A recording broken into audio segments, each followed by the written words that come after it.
우선 오늘 발표의 주제로서 한미 군사동맹, 제가 군인이니까요. 한미 군사동맹의 오늘과 내일, 비 온 뒤에 땅이 굳어진다를 제시해 보았습니다. 한미협회 측 계획에 따라서 제가 다뤄야 할 주제 범위는 동맹 현안입니다. 이 한미 군사현안은 다양합니다. 2017년 초까지 국방부 정책실장으로서 제가 책임을 맡아야 했던 의제는 대개 40 내지 50개였습니다. 국민들에게 알려진 의제들은 몇 개 안 되죠. 그동안 더 늘어나 있어야 당연하다고 보고요. 그래야 또 한미동맹의 역동성이 아직 살아있다고 볼 수도 있을 겁니다.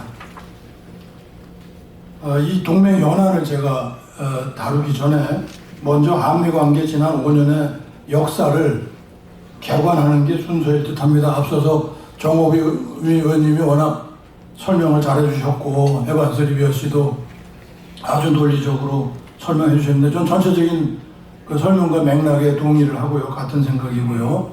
뭐 디테일에 있어서는 좀 차이가 있을 수는 있습니다만 개관을 잠깐 하겠습니다. 트럼프 정부는 2017년 1월, 문재인 정부도 그해 5월 거의 같은 시기와 환경에서 출범했습니다.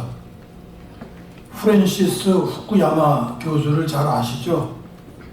이 교수의 논리적 프레임을 빌리면 두 정부의 대내 정책입니다. 그 대내 정책은 어느 때보다도 대중영합적 민족주의, 포퓰리스트 내셔널리즘의 성향을 강하게 띄었고요.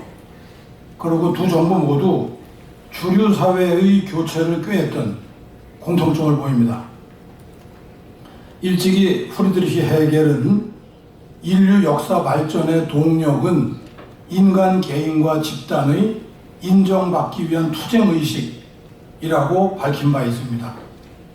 소외된 집단이 인정을 받기 위해서 집단화되면 어떤 현상이 벌어지는가를 우리는 지난 5년간 봤습니다.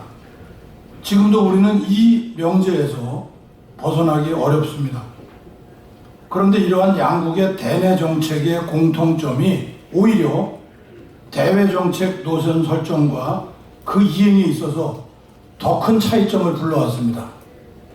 아이러니죠. 뭐 그럴 수밖에 없었어요, 논리적으로. 트럼프 정부는 아메리카 퍼스트, 메이크 아메리카 그레이트 어게인을 기치로 대외 정책을 폈습니다. 트럼프 대통령은 유엔 연설에서도 글로벌리즘의 시대는 지났다. 지금은 패트리어티즘의 시대로서 미국의 가치를 지키고 미래를 열어야 한다고 강조했습니다. 아까도 앞서 말씀하셨지만 한미동맹의 가치와 역사성보다 거래적 접근을 선호했고요. 한국은 미국의 보호 대가를 지불해야 한다면서 여러 차례 주한미군 철수를 언급하기도 했습니다. 문재인 정부는 이른바 균형 외교 노선을 내걸었습니다. 뭐 어떤 분은 초월 외교라는 표현도 했고요.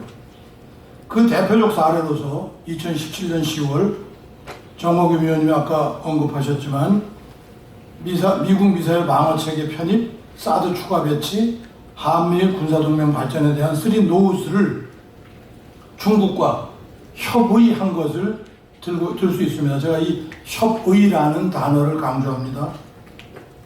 문 정부는 지금까지 입장 표명에 불과하다고 주장했고 중국 정부는 약속이며 실현해야 한다는 주장을 되풀이했습니다. 지금도 변함이 없습니다. 중국말로, 저는 중국을 잘 못하지만 협의는 한국말과 달리 합의, 즉 어그리먼트의 의미가 있기 때문에 언어적으로 서로의 이해가 다른 면이 있습니다. 그런데 이 문제의 본질은 왜 우리 안보 주권이고 자기 결정권에 관한, 그리고 그것도 한미 동맹의 미래에 관한 사안을 중국과의 대화에서 의제화했느냐입니다. 이건 외교적으로 이례적인 사건이었죠. 북한 비핵화 접근 과정에서도 엇박자를 보였습니다. 기본적인 것만 말씀드리면 남북관계 개선과 북한 비핵화의 선순환 구조 속에서 여기까지 맞습니다. 한국 정부는 남북관계 개선이 북한의 비핵화를 촉진할 수 있다는 입장을 강하게 내세웠고, 미국 정부는 북한이 비핵화를 행동으로 보여야 대북제재 이완과 남북교류협력 사업을 진행할 수 있다는 입장이었습니다. 다시 말하면 한반도 평화와 안정을 추구한다는 한국과 미국의 목표는 같았지만 그 방법과 순서, 시퀀스는 달랐습니다. 이런 맥락에서 2019년 12월에 미국 의회 조사국 보고서는 문재인 정부가 북한에 양보하는 것을 선호하면서 한미 간에 주기적으로 긴장이 일어났고, 변덕스러운 트럼프 대통령은 양국 관계 불확실성의 요인이라고 문재인 트럼프 리스크를 지적한 바 있습니다. 전반적으로 지난 5년은 동맹 전략의 이행 과정이 순조롭지 못했고, 동맹 현안 협의에서도 불협화음이 끊이질 않았습니다. 그러므로 지난 5년 동안 한미 관계는 긴장과 갈등이 계속 이어지는 상황이었다고 회고하게 되는 것입니다. 아까 유명한 장관님께서 동맹은 기본적으로 위협을 같이 인식해야 된다, 이렇게 말씀을 하셨습니다. 구조적인 불안정 요인이 무엇인가를 언급을 하고 다음에 제가 동맹 현안을 그와 연관지어서 말씀을 좀 드릴까 합니다. 우리 한반도는 분단 이래 여전히 불안정한 평화 속에서 살고 있습니다. 전방 부대와 접경 지역의 분위기와 서울의 분위기는 완전히 다릅니다. 특히 한반도의 군사적 불안정성은 2011년 김정은 체제가 들어선 후에 급격히 증대되고 있고요. 그 근본 원인을 다음과 같이 세 가지로 요약해 볼 수 있습니다. 첫 번째, 북한 요인입니다. 이제는 북한 핵무기가 한국은 물론 미국 본토까지 위협하고 있습니다. 지프리트 해커 박사, 이분이 친북적인 인물이라는 평가도 있습니다만, 그래서 제가 인용했습니다. 북한이 최소 45개의 핵무기를 보유하는 것으로 추정한다. 단순히 산술급수적으로만 추산하더라도 2030년경에는 한 100여 개 정도, 이보다 더 많은 양을 가질 것이라고 예측해 놓은 보고서도 있습니다. 미국이 설정해 놓은 레드라인은 추후 북한이 ICBM 재진입 기술을 입증하는 그 순간입니다. 머지않은 장래에 도래할 겁니다. 그러나 한국 입장에서는 이미 레드라인을 넘어선 지 오랜 현재 완료형입니다. 지금 북한이 개발하는 전술핵과 극초음속 미사일도 미국이 아닌 한국을 겨냥한 것임을 바로 봐야 합니다. 북한은 올해 들어서만 16차례 미사일 도발했고요. ICBM 모라토리움은 이미 깨졌습니다. 5월 중에 핵 소형화 기술의 실존성을 검증하기 위한 7차 핵실험이 임박했다는 예상이 지배적입니다. 북한이 극적 효과를 노려서 바이든 대통령의 서울 방문 내일과 모레쯤에 핵실험을 재개할 것이라는 관측도 이미 나와 있습니다. 둘째, 우리 내부 요인입니다. 북한 정권의 정체성은 전혀 변하지 않았습니다. 그럼에도 불구하고 우리 사회의 인식은 혼란스럽습니다. 지난 4월 말 남북 정상의 친서교환, 문재인 정부의 마지막 친서교환이었죠. 이거에 관해서 북한이 발표문을 공개합니다. 여기서 우리가 읽을 수 있는 것은 그들의 고도의 위장된 평화 전술, charming tactics라고 할까요? 이것을 우리 내부적으로, 우리 사회 내부에서는 정파적 이익에 따라 달리 해석하려는 경향이 짙습니다.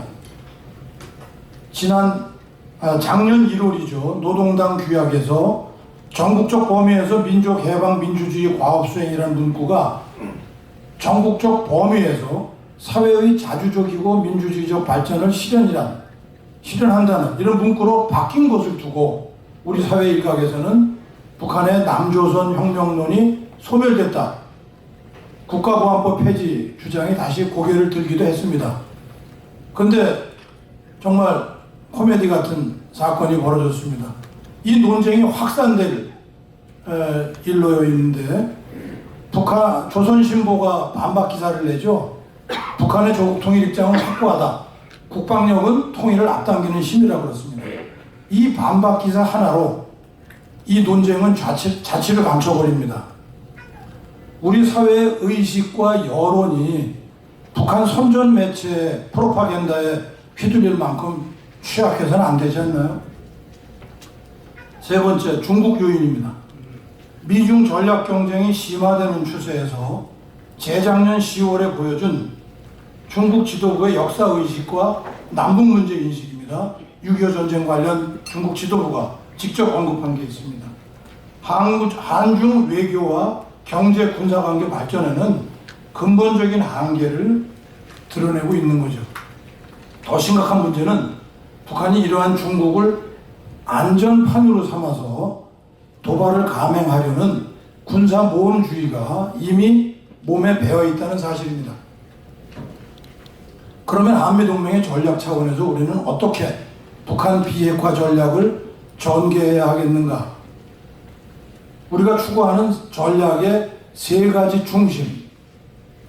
그 중심은 첫 번째 대화와 제재입니다. 두 번째는 억제적 위협. 이 단어가 생경할 수 있는데 deterrent threat이라는 이 용어는 이거는 표준화된 그런 개념입니다. 그리고 세 번째가 대확산 활동이어야 하는데 이들 세 개의 중심이 상호 보완적으로 작용하도록 우리가 지략을 발휘해야 한다고 봅니다. 먼저 제 설명에 이해를 돕기 위해서 세 번째 중심인 대확산 활동의 중요성을 언급하겠습니다. 만일 지금 우리가 북한과의 대화를 추구한다고 해서 넋놓고 있다가 북한 핵무기 또는 핵물질이 제3의 행위자에게 전달된다면 한미 양국은 물론 국제사회는 재앙에 직면하게 될 것입니다. 따라서 북한으로부터의 지해공 반출 경로를 철저히 감시하고 적시 차단할 수 있도록 국제사회가 긴밀히 정보를 공유하고 협력해야 합니다. 다음은 첫 번째 중심인 대화와 제재 노력입니다. 최대한의 대화와 제재는 북한이 비핵화 행동의 진전을 보여줄 때까지 지속해야 합니다. 북한 정권의 교체는 우리의 목표가 아닙니다. 중국이 뒷문을 잠그고 제재에 제대로 동참하는 것은 북한의 긍정적 변화를 이끌어내는 데 필수적입니다. 중국의 협조를 구해야 되는 이유죠. 이제 남북관계를 정상화해야 합니다. 굴종적이 아닌 상호주의에 입각한 남북관계를 추진해야 합니다. 북한에게 9.19 남북군사합의의 성실한 이행을 촉구하는 가운데 2018년 말 이래로 남북 간에 중단된 후속 협의를 재개할 수 있다면 그나마 구축된 초보적 군사적 신뢰 구축을 좀 더 진전시킬 수 있는 그런 계기를 마련할 수 있을 거라고 봅니다. 그리고 이어 병행해서 북한 체제의 개방을 유도하는 다양한 노력을 적극적으로 전개해야 됩니다. 북한 주민들의 의사가 북한 정권의 의사결정에 영향을 미치는 상태가 되기 전까지는 김정은 정권의 변화를 기대하기 어렵습니다. 더욱이 같은 민족인 북한 주민의 참혹한 생활을 외면해서는 안 될 것입니다. 이런 의미에서 북한 인권 문제를 비핵화 협상 테이블에 올려놓는 방안도 모색해 볼 필요가 있습니다. 다음은 억제적 위협 노력입니다. 우리도 북한을 위협할 수 있어야 됩니다. 억제적 목적을 위해서요. 북한 핵미사일 위협으로부터 우리의 안전을 보장하는 노력을 최우선시해야 됩니다. 어떤 정치와 군사 리더십도 군사적 판단을 희망적 사고로 채색하거나 왜곡해서는 안 됩니다. 현재 한미동맹이 취하고 있는 한미연합 방위태세가 과연 북한으로 하여금 핵을 가져봐야 쓸모가 없고 자신들만 더욱 공경해진다고 인식시키는데 충분한 수준인지 따져봐야 될 일입니다. 다음은 한미연합 억제력과 방위력을 증진하는 관점에서 동맹 현안을 말씀드려 보겠습니다. 그 첫 번째가 한미 맞춤형 억제 전략 강화입니다. 한미 양국은 오바마 대통령 정부 때 2011년이죠. 확장 억제 정책위원회를 설치해서 맞춤형 억제 체제, 북한 위협에 맞추는 거죠. 그 체제를 발전시켜 왔습니다.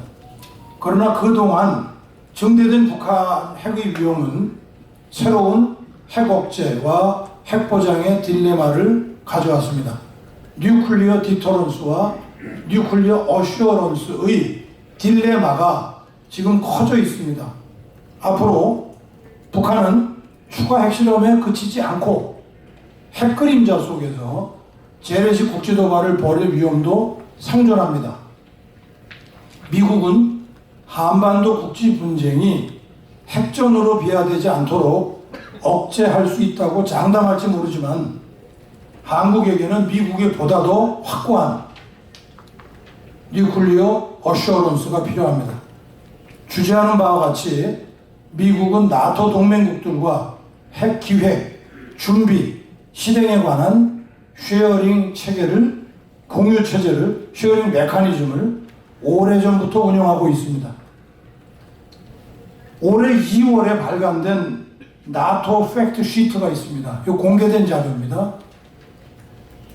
특별히 제가 이 내용을 강조하고 싶습니다. 여기에 보면 나토스 뉴클리어 쉐어링 어레인지먼트라는 제목하에 핵 공유에 관해서 다음과 같이 정의하고 있습니다. 우리 사회에 핵 공유를 잘못 인식하고 있는 상태에서 핵 공유를 논하는 이런 경우들을 제가 많이 봤기 때문에 이 자리에서 다시금 강조해 드리는 겁니다. 여기 이렇게 나와 있습니다. 나토의 핵 공유는 동맹의 핵 억제 임무, 관련 정치적 책임과 의사결정을 공유하는 것이다. 뭐를 공유한다고요? 동맹의 핵 억제 임무와 관련 정치적 책임과 의사결정을 공유하는 것입니다. 핵무기를 공유하는 것이 아니다. 영어로 읽어보겠습니다. NATO's nuclear sharing is the sharing of alliances, nuclear deterrence mission, and the related political responsibilities and decision making. It is not the sharing of nuclear weapons. 우리는 전술핵 재배치만을 핵공유로 인식하고 있다는 그런 오류를 범하고 있다는 거죠. 2020년 10월에 나토의 상황입니다. 재작년 10월 상황이죠. 우리 언론에는 보도가 안 됐지만 독일 언론에는 보도가 됐습니다. 나토에서는 이른바 이 연습을 핵 위협 연습입니다. 러시아를 위협하는 연습이라는 거죠. 매년 10월 하순에 2주 동안 실시해온 정례적 연습이었습니다.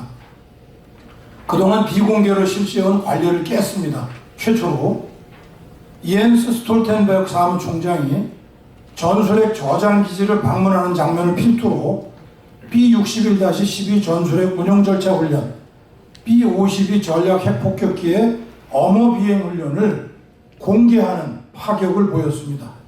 미국의 뉴클리어 디터런스와 뉴클리어 어슈어런스의 결의를 나타내는데 충분했죠. 우리에게 이런 데몬스트레이션이 있었습니까? 북한 핵은 한국에게 실존적이고 어디에나 있는 위협입니다. 나토가 받는 위협은 잠재적 위협에 불과합니다. 한국은 1970년 발효된 NPT 규범을 어느 나라보다도 성실히 지켜왔음에도 불구하고 더 심각한 위협에 빠진 현실은 커다란 모순 아니겠습니까? 지난 5월 초죠. 러시아군이 발트해 인근 칼리닝그라드에서 전술핵 탐도를 탑재한 이스칸데르 탄도미사일 공격 시뮬레이션 훈련을 처음 실시했습니다. 푸틴이요 2월 24일 전면 침공을 하면서 핵 위협을 시작했어요. 그때부터 지금까지 핵 위협의 강도를 높여가는 과정을 김정은도 학습하고 있지 않겠습니까? 김정은은 마치 푸틴을 따라하듯이 4월 25일 열병식에서 국가 근본 이익 침탈 시 핵무기를 사용할 수 있다며 핵사용 조건을 확장했습니다. 그러므로 한미 양국은 제 제안인데요, 아시아판 핵기획 그룹을 설치해서 북한 핵 위협으로부터 안전해지기 위한 뉴클리어 디터런스와 뉴클리어 어슈어런스를 강화하는 논의에 착수해야 합니다. 이번에 액션 플랜이 나온다고 어제 예고가 됐죠. 내일과 모레의 정상끼리의 만남에서 사뭇 기대가 됩니다. 기존 협의체에서는 아까 말씀드린 2011년 만들어진 협의체에서는 핵공유 의제를 다루는데 명확한 한계가 있습니다. 앞으로 핵심 의제로서 미국의 한반도 관련 핵정책, 전력태세 기획 과정의 한국의 관여, 핵위기관리 메커니즘의 제도화, 핵운반 및 업무 절차 훈련, 전술핵의 전진 배치, 꼭 우리 땅이 아니라도 좋습니다. 그런 태세의 조정 등을 고려해 볼 수 있습니다. 물론 우리의 자각 노력은 계속해야 합니다. 한국형 삼축체계를 고도함과 동시에 한미 미사일 방어체계의 상호 운용성, 인터오퍼러빌리티를 향상시켜야 합니다. 한미 연합작대 개정 문제입니다. 최근 에이브람스 전 연합사령관이, 이것도 이례적인 사건이었는데요, 2019년부터 북한 핵미사일 능력 증강 등 변화된 위협을 억제하고 대처하기 위해 작전계획 501호 개정을 제의했지만 한국이 2년간 미뤄오다가 지난 12월에 가서야 SCM에서 전략기획 지침에 합의한 사실을 공개했습니다. 이처럼 한미연합군의 준비태세와 교육훈련에 결정적 영향을 미치는 작전계획의 최신화가 지연된 문제 역시 문재인 정부의 균형을 잃은 이념 외교의 산물 아니었나요? 현재 합참 차원에서 전략기획 지시를 발전시키고 있는 것으로 알고 있습니다. 새 작전 계획이 빠른 시일 내에 완료되도록 개정 작업을 가속해야 됩니다. 최근 북한은 코로나19 감염병 오미크론 확산으로 공경에 처해 있습니다. 북한의 의료와 방역 체계는 잘 아시다시피 이미 붕괴된 지 오래여서 어떤 상황으로 발전할지 예측하기 어렵습니다. 북한의 불안정이 우리도 불안정하게 만들 수 있다는 거죠. 따라서 이에 대한 한미 양국의 대비, 그리고 우리 정부의 유관 부처끼리의 계획과 체계에 대한 점검이 필요한 시점이라고 봅니다. 우리는 9.19 남북군사합의가 한국군의 재래식 전력과 그 태세의 질적 우위를 양보한 결과를 가져왔다.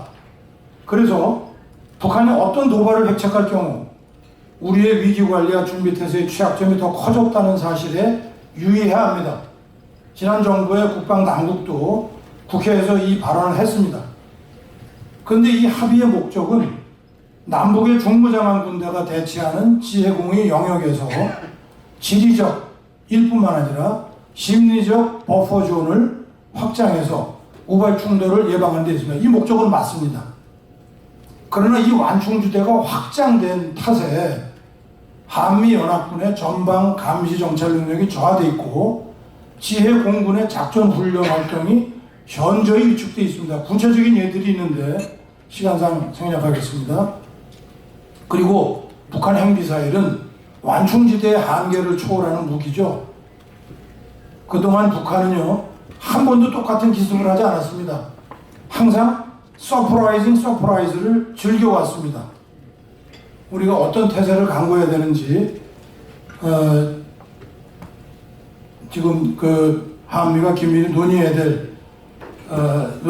됩니다. 그리고 본래 외교와 전쟁은 이인용 자전거와 같다 그러는데 외교력은 군사력의 억제 위협으로 뒷받침돼야 하고, 그리고 군사력은요 전쟁을 방지하거나 종결하려는 강압 외교의 목적을 구현하는 필수수단입니다. 이 전략적 면제, 누구나 다 알고 있는 이거에 대한 무지를 드러낸 결과물이 바로 문재인 정부의 9.19 남북 군사합의였습니다. 김정은은 용익만 했습니다. 상호주의가 깨진 합의였죠. 연합훈련 관리 복원해야 됩니다. 아까도 경호빈 위원님이 말씀하셨기 때문에 제가 지금 시간이 어떨지 모르겠는데 이용진 대사님 조금 더 써도 됩니까? 5분. 네. 예, 지금 한미 군사연습과 한국 정부 연습이 분리되어 있는 상태입니다. 5년 내내 이것이 다시 연계되어 실시되어야 된다는 거 제가 미래에 우리가 할 일을 예시해 봤고요. 사드 문제는 아까 말씀하셨는데 지난 5년간 지체된 일반 환경평가를 위한 민관군 협의체를 조속히 구성해서 상주기지 건설에 착수해야 됩니다. 전작권 전환 추진은 미국과의 굳건한 상호 신뢰 속에서 필요한 조건들을 충족시켜 적정 시기에 안정적으로 완성할 수 있어야 합니다. 시간을 정해놓고 할 일은 아니고요. 조건에 기초해서 가야 될 일이다. 조속한 전환을 원한다. 그리고 한미가 전통적으로 발전시켜온 한미 연합협의체, 계획들, 체계들, 조직들, 이런 안보 기제들의 탄력성, 리질런스를 회복하는 그런 조건이 필요한데 이것은 한미가 합의한 조건은 아니지만 저는 그래서 충분 조건이라고 얘기합니다. 유엔사 참모부 조직을 정상화하도록 지원해야 됩니다. 지금 아직도 한국군 장교 보직을 안 하고 있죠. 5년 내내 문정부가 안 했습니다. 이거 어려운 일이 아닙니다. 우리 국익에 부합이 됩니다. 좀 더 전략적인 이해를 공유한다면 우리 한국군 장교 보직이 왜 필요한지 국민에게도 충분히 설명할 수 있을 겁니다. 한일 군사비밀보호협정 지소미아 적극 활용할 필요가 있습니다. 이것은 한일 문제이면서 한미 동맹의 문제입니다. 한미 동맹의 협력적 안보는 한미와 한일 군사정보를 공유하는 데서 출발합니다. 미국 다음으로 북한 위협 정보를 제공할 나라가 지구상에 일본 말고 또 어디 있겠습니까? 이미 한국과 일본 간에는 미국 다음으로 군사 교류 협력의 인프라가 아주 잘 구축되어 있습니다. 특히 한일 지소미아를 활용해서 정례 및 수시로 북한 핵미사일 정보 분석회의, 한미일 미사일 경보훈련, 잠수함 추적훈련 등을 적극 실시하여 한반도와 주변 지역 안정에 기여해야 합니다. 태평양 인도지역 파트너십을 발전시켜야 하는 과제를 안고 있습니다. 작년 5월 21일 한미정상의 합의사항이기도 하죠. 여기서 군사적으로 여기에 제가 이제 인용하는 문구들을 굳이 여기서 반복 안 하겠습니다. 이미 미국의 유럽 동맹국인 영국과 독일의 함정도 항행의 자유작전에 참여하고 있습니다. 근데 우리 한국군은 동맹국이면서 이 항행의 자유작전에 어떤 선언과 참여도 하지 않고 있죠. 이것을 적극적으로 검토할 필요가 있다는 게 제 제안입니다. 제 발표를 마무리하면서 이제 우리는 한미 핵동맹 시제를 여는 방안을 모색해야 한다는 명제를 던지고 싶습니다. 뉴클리어 얼라이언스가 이게 뭐 어려운 내용은 아니거든요. 아까 제가 설명을 했죠. 핵 공유를 한다는 게 뉴클리어 얼라이언스가 된다는 거고요. 뉴클리어 컬처를 공유한다는 겁니다. 앞서 서두에 말씀드렸지만 비 온 뒤에 땅이 굳어진다는 속담은 진리입니다. 그런데 비도 어느 정도 와야지 너무 오랫동안 오게 되면 땅 자체가 파손돼서 비가 그친 뒤에도 굳을 수 있는 여지까지 앗아가 버리는 문제가 있습니다. 다행스럽게도 한국의 새 정부가 출범하여 한미동맹을 굳건히 할 수 있는 시대를 맞이했습니다. 앞서 제시해드린 대로 주요 동맹 현안들을 슬기롭게 관리해 나간다면 아까 리뷰어 씨도 말씀하셨듯이 옵티미스틱한 그런 미래를 우리가 기대해 볼 수 있겠습니다.